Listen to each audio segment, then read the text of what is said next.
പ്രതിപക്ഷം സഭയിൽ ചോദ്യങ്ങൾ ചോദിക്കും. അതുകൊണ്ട് എനിക്ക് പേടിയാണ്, എനിക്ക് മുള്ളാൻ മുട്ടും. അതുകൊണ്ട് ഞാൻ ലോക്സഭയിലോട്ട് വരുന്നില്ല എന്നാണ് പ്രധാനമന്ത്രി ഇന്ന് തീരുമാനിച്ചത്.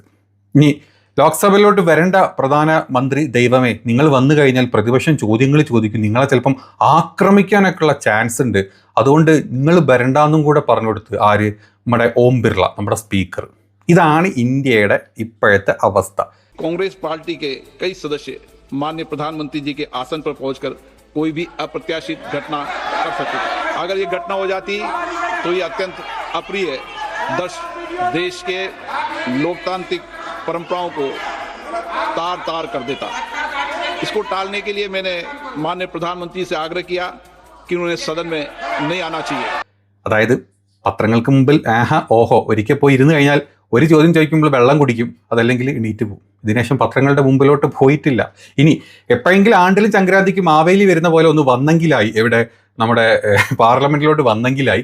വന്നു കഴിഞ്ഞാൽ കുറെ നെഹ്റുവിനെ കുറ്റം പറയണം, കുറെ വർഗീയത പറയണം, കുറെ വന്ദേമാതരം എടുത്തിട്ടിട്ട് അതിനെ കീറി മുറിച്ച് വാല് വർത്താനം പറഞ്ഞ ഒരൊറ്റ പോക്കാം. പിന്നെ വഴിക്ക് കാണില്ല. പിന്നെ ടൂറാ, വേൾഡ് ടൂറാ. നമ്മൾ ആയിരിക്കും വേൾഡ് ടൂർ ചെയ്ത് ഇന്ത്യ എവിടെ എത്തിയിട്ടൊന്നുമില്ല. വേൾഡ് ടൂർ പോയിട്ട് ഫോട്ടോഷൂട്ടിനാണ് കാര്യമായിട്ട് പോകുന്നത്. ഇമ്രാൻ പോയി ഫോട്ടോഷൂട്ടൊക്കെ കഴിഞ്ഞ് തിരിച്ചു വരും. എപ്പോഴെങ്കിലൊക്കെ ചാൻസ് കിട്ടിക്കഴിഞ്ഞാൽ ഒന്ന് വന്ന് മുഖം കാണിച്ചങ്ങോട്ട് പോകും. എങ്ങാനും പ്രതിപക്ഷം ചോദ്യങ്ങൾ ചോദിക്കുന്നു പേടിച്ചു കഴിഞ്ഞാലോ പിന്നെ പനിയായി, മൂത്രയിക്കലായി, ചിച്ചിച്ച് പാത്തിലായി, പിന്നെ വൈക്കിയേ പോകാറില്ല. അതാണ് ഇന്നും ഉണ്ടായത്. ഇന്ന് പ്രധാനമന്ത്രി വന്ന് സംസാരിക്കും, ഒലത്തും പിരുത്തും ഇരുത്തും കിടത്തും എന്നൊക്കെ പറഞ്ഞിരുന്നത്. ഇന്ന് പ്രധാനമന്ത്രി ബൈക്ക് അങ്ങോട്ട് പോയിട്ടില്ല, പേടിച്ചിരുന്നു. ഓം ബിർള അതിന് പറഞ്ഞ കാരണമാണ് ഏറ്റവും രസം. പ്രധാനമന്ത്രിയോട് വരേണ്ടത് ഞാനാ പറഞ്ഞത്, നിങ്ങൾ ചിലപ്പം കയറിയിട്ട് ആക്രമിച്ചാലോന്ന്. ഊള, ഇത് ഇന്ത്യ മഹാരാജ്യമാണ്, ഇത് ഇന്ത്യയുടെ പ്രതിപക്ഷമാണ്, അല്ലെങ്കിൽ ഇന്ത്യ രാജ്യത്തെ പാർലമെന്റാണ്. ഇവിടെ ആരും ഒരു പ്രതിപക്ഷവും ഇമ്മാതിരി പരിപാടിക്ക് നിന്നിട്ടില്ല. പ്രധാനമന്ത്രി വരുമ്പോൾ പിടിക്കാനോ വന്നിട്ടില്ല. പക്ഷേ പ്രധാനമന്ത്രിയോട് ചോദ്യം ചോദിക്കാറുണ്ട്. ചോദ്യം ചോദിച്ചു കഴിഞ്ഞാൽ പൊതുവെ പ്രധാനമന്ത്രിമാർ ഉത്തരം പറയാറുണ്ട്. ഇവിടെ പിന്നെ ബബ്ബ മാത്രമായതുകൊണ്ട് നടക്കൂല എന്നുണ്ടെങ്കിൽ അതാ പറയേണ്ടത്. അല്ലാണ്ട് പേടിത്തൂറി തൂറി എന്ന് പറയുന്നതിലുള്ള അവസ്ഥ ഇതാണ്. വേറെ അപ്പുറത്തോട്ടൊന്നും പറയാനില്ല. ഇനി ഇവിടുത്തെ ഏതായാലും സേഫ് ആയി കളിച്ച് നമ്മൾ അവിടെ അങ്ങോട്ട് പോയതില്ല. നമ്മൾ രാജ്യസഭയിൽ പോയി. രാജ്യസഭ അത്ര പ്രശ്നങ്ങളില്ല. ഇവിടെ ആകുമ്പോൾ കുറച്ചുകൂടെ സ്ട്രോങ് ആണ്. രാജ്യസഭയിൽ പോയിട്ട് പ്രസംഗിക്കാം. നമ്മൾ അവിടെ അങ്ങോട്ട് അണ്ടി മലർത്താന്ന് വെച്ചാൽ അങ്ങോട്ട് പോയി. അവിടെ പോയിട്ട് ചെന്ന സമയത്ത് അവിടെയും വിട്ടില്ല പ്രതിപക്ഷം. ചോദ്യങ്ങൾ ചോദിച്ചു. ചോദ്യങ്ങൾ തിരിച്ചും മറച്ചും ചോദിച്ചു. മുഖത്ത് നോക്കിയിട്ട് മുദ്രാവാക്യങ്ങൾ അങ്ങോട്ട് വിളിച്ചു. അതായത് ജനാധിപത്യത്തിന് മേലുള്ള ആക്രമണം നിർത്തുക, ഇതായിരുന്നു ഹിന്ദിയിൽ വിളിച്ചതിന്റെ മലയാള പരിഭാഷ. അതുപോലെ LOP, അതായത് ലീഡർ ഓഫ് ഒപ്പോസിഷൻ, രാഹുൽ ഗാന്ധിനെ സംസാരിക്കാൻ സമ്മതിക്കുക എന്നും പറഞ്ഞിട്ട് മുദ്രാവാക്യം വിളിച്ചിട്ട് രാജ്യസഭയിലെ പ്രതിപക്ഷ അംഗങ്ങൾ സംസാരിച്ചപ്പം പിന്നെ അങ്ങോട്ട് വിറയലാ. നമ്മൾ ചെറിയ കുട്ടികളെ ചില മക്കൾ സ്റ്റേജിൽ കയറലുണ്ട്, പേടിച്ച് പറയും. ഇതേപോലെ വിറച്ചില്ല. സംസാരം വരുന്നില്ല, വർത്താനം വരുന്നില്ല, വെള്ളം കുടിക്കുന്നു, നിൽക്കുന്നു, ഇരിക്കുന്നു, തല ചൊറിയുന്നു. നമ്മുടെ സലീം കുമാർ പാട്ട് പാടിയ പോലെ വിഷാദനായി വിഷണ്ണനായി ഏകാന്തനായി ഞാൻ നിന്നു, പലവട്ടം കാത്തു നിന്നു ഞാൻ. ഒരു ചാൻസ് കിട്ടാൻ, ഒന്ന് സംസാരിക്കാൻ കിട്ടിയില്ല. പേടിച്ച് ബേജാറായിട്ട് അങ്ങോട്ട് ഒരു രക്ഷയില്ല. എന്നെ കൊണ്ട് പറ്റുന്നില്ല. അത് അവസാനം തടി തപ്പാൻ വേണ്ടി ഒരു തള്ളങ്ങട് തള്ളി. എന്താണെന്നൊരു കാർഗെ മൂപ്പരെങ്ങനെ എന്താ പറയുക ഇത് വിളിക്കുന്നുണ്ടല്ലോ, തെറിയല്ല, ഈ പ്രതിപക്ഷത്തിന്റെ ഭാഗത്തിരുന്ന് പ്രതിപക്ഷ നേതാവായിട്ടുള്ള, രാജ്യസഭയിലെ പ്രതിപക്ഷ നേതാവായിട്ടുള്ള ഗാർഗെ നല്ല നീറ്റുന്ന് നല്ല ഒച്ചത്തിൽ മോദിക്കെതിരെയുള്ള കാര്യങ്ങൾ, മോദി ചെയ്യുന്ന കാര്യങ്ങളെ പറ്റി സംസാരിച്ചുകൊണ്ടിരിക്കുമ്പോഴേ അതിൻ്റെ ഇടക്ക് ഒരു ഞാൻ പറയുന്നില്ല, എന്താന്ന് പറയേണ്ടത് നിങ്ങൾ തീരുമാനിച്ചോ. ഗാർഗയ്ക്ക് വയസ്സായി, ഒന്ന് ഇരുന്നിട്ട് വേണമെങ്കിൽ എന്താ പറയുക പ്രതിഷേധിച്ചോട്ടെ എന്നുള്ളൊരു തള്ളും ഇവിടെ മോദിജി. मेरी एक प्रार्थना है, आदरणीय खड़गे जी की उम्र देखते हुए वो बैठ करके भी नारे बोल सकते हैं तो अच्छा होगा, ताकि उनको कष्ट न हो. पीछे नौजवान बहुत लोग हैं, तो खड़गे जी को No. आप बैठते भी When you are speaking, they are listening. You are नारे listening. बोलने की अनुमति दे दीजिए.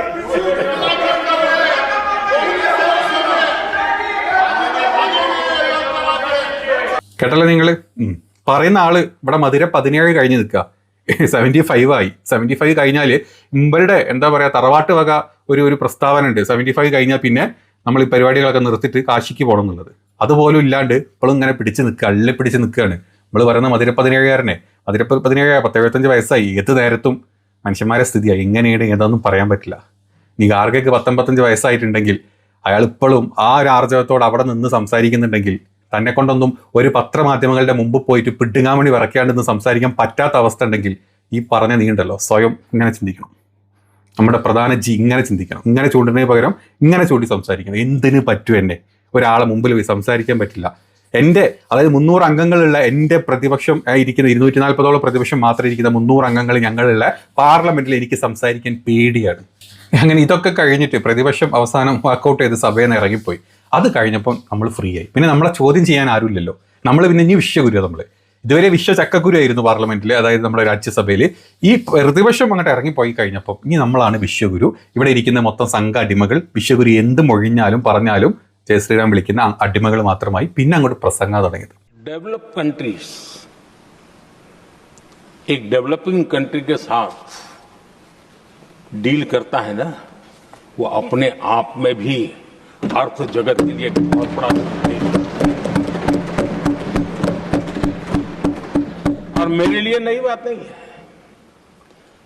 जब मुझे गुजरात में सेवा करने का अवसर मिला था तो मैं एक वाइब्रेंट गुजरात समिट करता था, और मेरे लिए गर्व की बात थी कि एक स्टेट, हिंदुस्तान का एक स्टेट, मेरी इस वाइब्रेंट समिट के partner country develop country Japan हुआ करता था।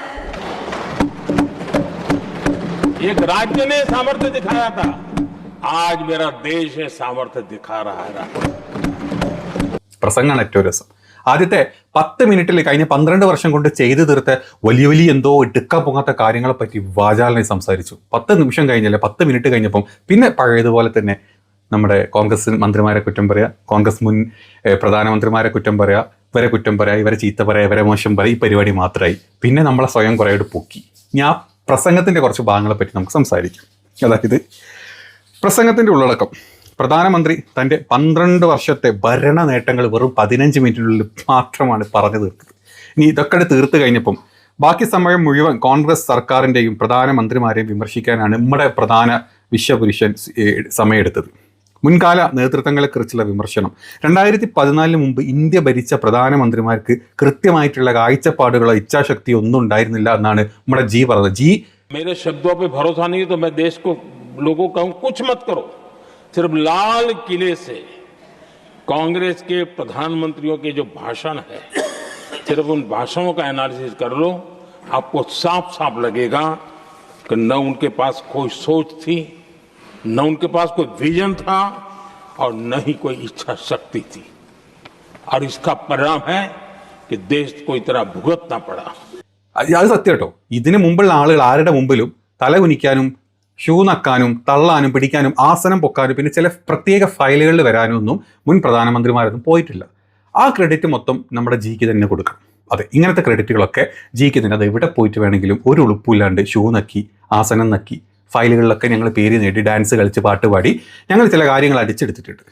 അത് ഇന്ത്യക്ക് ഗുണമാണോ ഇല്ല എന്നുള്ളത് നമ്മൾ മുമ്പും പലവട്ടം ഡിസ്കസ് ചെയ്തതാണ്. അപ്പം അങ്ങനെയൊക്കെ നോക്കുന്ന സമയത്ത് നമ്മുടെ ജീനെ വെട്ടിക്കാൻ ഈ ലോകത്ത് പ്രത്യേകിച്ച് ഇന്ത്യയിൽ ഒരു പ്രധാനമന്ത്രിമാർക്കും കഴിഞ്ഞിട്ടില്ല. പിന്നുള്ളത് ആകെ എന്താണ്, വാജ്പേയി, നെഹ്റു, നമ്മുടെ എന്താ പറയുക രാജീവ് ഗാന്ധി പോലത്തെ ആളുകൾ, എന്താ പറയുക നമ്മുടെ ഐൻസ്റ്റീൻ്റെ കൂടെ നിന്നിട്ടും ഇന്ത്യക്ക് എയിംസ് കൊണ്ടുവന്നിട്ടും ഇന്ത്യക്ക് ISRO കൊണ്ടുവന്നിട്ടും ഇന്ത്യക്ക് IIT കൊണ്ടുവന്നിട്ടും ഇന്ത്യക്ക് IIM കൊണ്ടുവന്നിട്ടും ഇങ്ങനത്തെ വലിയ വലിയ കാര്യങ്ങൾ ചെയ്തു വെച്ചിട്ടുള്ളൂ. അപ്പോൾ ഇവരെ പറ്റി പ്രത്യേകിച്ച് ഒന്നും പറയേണ്ടില്ല.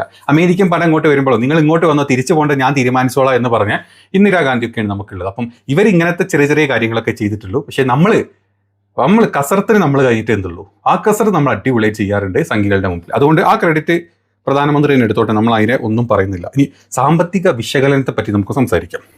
അതായത് ബാങ്കിൻ്റെ കിട്ടാക്കടം 1% താഴെയായിട്ട് കുറച്ചിട്ടുണ്ട് എന്നാണ് പ്രധാനമന്ത്രി പിന്നെ ഊന്നി പറഞ്ഞിട്ടുള്ള കാര്യം. അപ്പോൾ നമ്മൾ വിചാരിക്കും, ബാക്കിയൊക്കെ നമുക്ക് കിട്ടിയോ? ബാങ്കിൻ്റെ കിട്ടാക്കടം വെറും 1% താഴത്തേ ഉള്ളൂ, അപ്പോൾ ബാക്കി പൈസ ഒക്കെ നമുക്ക് കിട്ടി. നമ്മൾ സമ്പദ് വ്യവസ്ഥ അത്രയും കണ്ട് ഭയങ്കരമായിട്ട് തോന്നിയെന്ന് തോന്നുന്നുണ്ടാവില്ലേ? എന്നാൽ തെറ്റാണ്. 18 ലക്ഷം കോടി കിട്ടാക്കടം എഴുതി തള്ളി.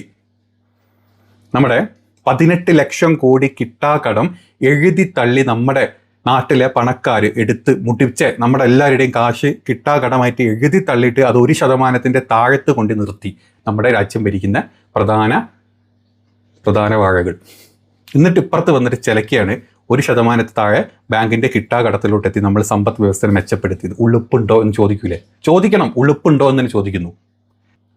അടുത്തതായിട്ട് കിസാൻ സമ്മാൻ നിധിയിലൂടെ മുദ്രാ യോജനയിലൂടെ ഒക്കെ വൻതോതിൽ പണം വിതരണം ചെയ്യുന്നുണ്ടെന്നാണ് നമ്മുടെ മന്ത്രി പറഞ്ഞിട്ടുള്ളത്. നമ്മുടെ നാട്ടിൽ നമ്മുടെ അങ്ങനെ ഉരുണ്ട് കുത്തി 90-ലും 89-ലൊക്കെ എത്തിയാണ് നമ്മുടെ രൂപയുടെ അവസ്ഥ അല്ലേ. നമ്മുടെ നാട്ടിൽ വരുന്ന വളരെ അധികമായിട്ട് വരുന്ന ജീവിത ചെലവ്, പണപ്പെരുപ്പം, അതായത് നമ്മുടെ നാട്ടിലെ എന്താ പറയുക സാധനങ്ങളുടെ വിലയിലുള്ള അധിക കയറ്റം, ഇത്തരത്തിലുള്ള കുറേ പണപ്പെരുപ്പം കാരണം നമ്മുടെ കർഷകരുടെ യഥാർത്ഥ വരുമാനം 18% ഇപ്പം കുറഞ്ഞിട്ടുണ്ട്.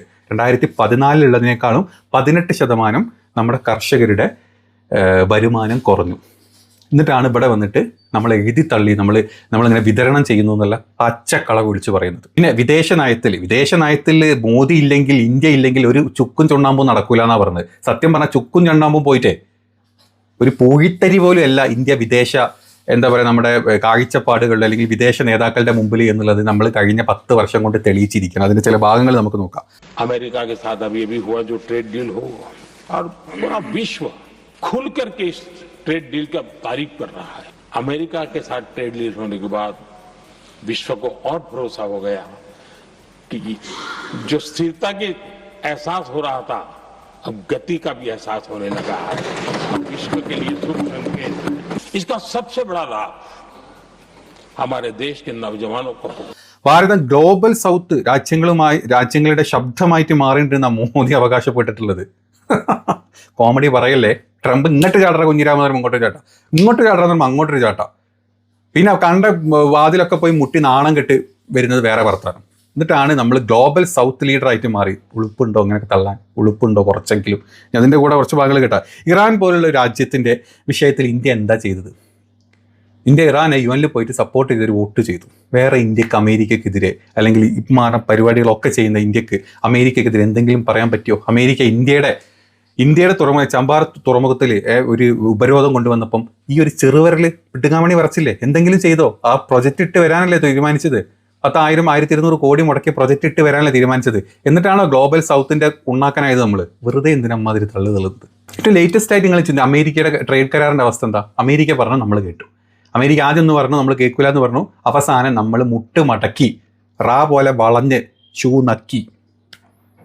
അവർ കൃഷി സാധനങ്ങൾ വരെ ഇന്ത്യയിലേക്ക് ഇറക്കി കഴിഞ്ഞാൽ ഒന്നും മിണ്ടാൻ പറ്റാത്ത അവസ്ഥ. മിണ്ടുന്നില്ല. അമേരിക്കൻ കരാറിൽ തനിക്ക് നേരിട്ടുള്ള പങ്കിനെ പറ്റി വിദേശകാര്യ മന്ത്രി, അതായത് വിദേശകാര്യ S. ജയശങ്കർ പറഞ്ഞത് എനിക്കതിൽ പ്രത്യേകിച്ച് പങ്കില്ല. അതേ സ്ഥാനത്ത് ഇന്ത്യയുടെ വിദേശ വക്താക്കൾ പറയുന്നത് എന്താ? നമ്മൾ വെനിസ്വലയിൽ നിന്ന് നമ്മൾ മിക്കവാറും എണ്ണ വാങ്ങിക്കും.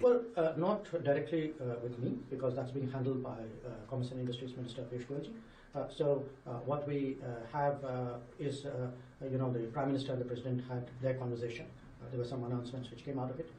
So thereafter, I think there's a detailing of the trade negotiations, which is sort of underway as we speak.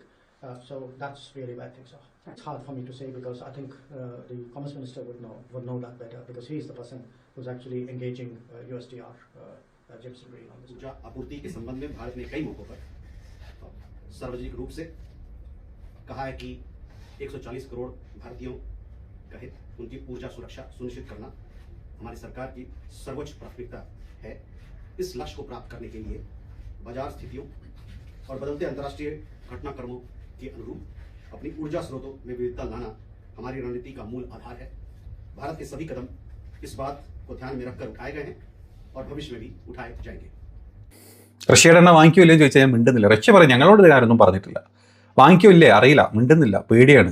അപ്പുറത്ത് ട്രംപ് കണ്ടുരുട്ടി കഴിഞ്ഞാലേ പിന്നാലെ അദാനിന്റെ അറസ്റ്റ് ഉണ്ട്, എപ്സ്റ്റീൻ ഫയൽ വരുന്നുണ്ട്. കേരള ഫയൽ, കാശ്മീർ ഫയൽ, ബംഗാൾ ഫയലൊക്കെ സത്യ. എപ്സ്റ്റീൻ ഫയലിന്റെ കാര്യം ചോദിക്കുമ്പോൾ അത് കറക്റ്റ് അല്ല എന്ന് പറഞ്ഞു. അതെന്താണെന്ന് ഇതുവരെ മനസ്സിലാക്കില്ല. ആ ഒരു ഗുട്ടൻസ് കൂടെ ഒന്ന് പറഞ്ഞു തന്നാൽ നന്നായിരിക്കും നമ്മുടെ പ്രധാന വിശ്വപുരുഷൻ. പ്ലീസ് അതുകൂടെ തന്നെ ഇവിടെ ഉൾപ്പെടുത്താൻ മതി നിങ്ങൾക്ക്. അപ്പം ഇങ്ങനത്തെ ഒരു 100 കാര്യങ്ങൾ വിദേശത്ത് ഇന്ത്യക്കാരുടെ അവസ്ഥ, ഇന്ത്യക്കാരെ കണ്ടു കഴിഞ്ഞാൽ കല്ലെറിയുന്ന അവസ്ഥ, ആ അവസ്ഥയിലോട്ട് ഇന്ത്യനെ എത്തിച്ചിട്ടുണ്ടെങ്കിൽ, പാസ്പോർട്ടിലെ റാങ്കിങ്ങിൽ ഏറ്റവും മോശമായിട്ടുള്ള അവസ്ഥ 85th പൊസിഷനിലോട്ട് എത്തിച്ചിട്ടുണ്ട്.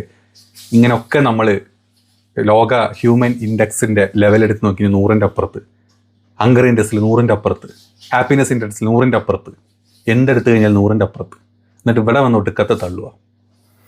അപ്പോൾ ഇതാണ് പ്രധാനമന്ത്രി ഇന്ന് പാർലമെൻറ്റിൽ പ്രസംഗിച്ചത്.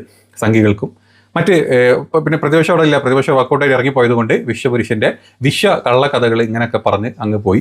ചുരുക്കത്തിൽ പറഞ്ഞാൽ പാർലമെൻറ്റിൽ ശക്തമായ പ്രതിപക്ഷത്തിൻ്റെ സാന്നിധ്യം പ്രധാനമന്ത്രി യഥാർത്ഥത്തിൽ അസ്വസ്ഥനാക്കി മാറ്റിയത്. കയ്യിൽ നിന്ന് പിടുത്തം വിട്ടുപോയി, മുള്ളിപ്പോയി, ഒറ്റ നിക്കറിൽ മുള്ളിപ്പോയൊരവസ്ഥ. അതാണ് നമ്മുടെ പ്രധാനമന്ത്രിക്ക് ഇന്ന് ഉണ്ടായിട്ടുള്ളത്. നമ്മുടെ രാജ്യം ഭരിക്കുന്ന പാർട്ടിയുടെ പ്രധാന ഇപ്പോഴത്തെ വോട്ടിംഗ് ഫോർമുല എന്നുള്ളത് വളരെ സിമ്പിളാണ്. അതായത് പഴയ രീതിയൊന്നുമില്ല. ഇപ്പോഴത്തെ വോട്ട് ബാങ്ക് രാഷ്ട്രീയം എന്ന് പറഞ്ഞു കഴിഞ്ഞാൽ കോർപ്പറേറ്റ് രാഷ്ട്രീയ കൂട്ടുകളെ കൂട്ടുപിടിച്ചിട്ട് പാർട്ടികളെ പിളർത്തുക, ഭരണം നിലനിർത്തുക, ഇവരുടെ പൈസ എടുത്തിട്ട് MLA-മാരെയും MP-മാരെയും വാങ്ങുക, ഭരണം നിലനിർത്തുക. ഇതിൻ്റെ അപ്പുറത്തോട്ടുള്ള ഒരു തരത്തിലുള്ള വികസനവും അല്ലെങ്കിൽ ഒരു മെച്ചവും പറയാനില്ലാത്ത ഒരു പ്രത്യേക അവസ്ഥയിലൂടെ നമ്മുടെ രാജ്യം കടന്നു പോകുന്നുണ്ട്. ഇത് മനസ്സിലാക്കിയ സംഖ്യയ്ക്ക് കൊള്ളാം, രാജ്യത്തെ ആളുകൾക്ക് കൊള്ളാം. മനസ്സിലാക്കിയിട്ടില്ലെങ്കിൽ കിട്ടുമ്പോൾ പഠിച്ചോളും.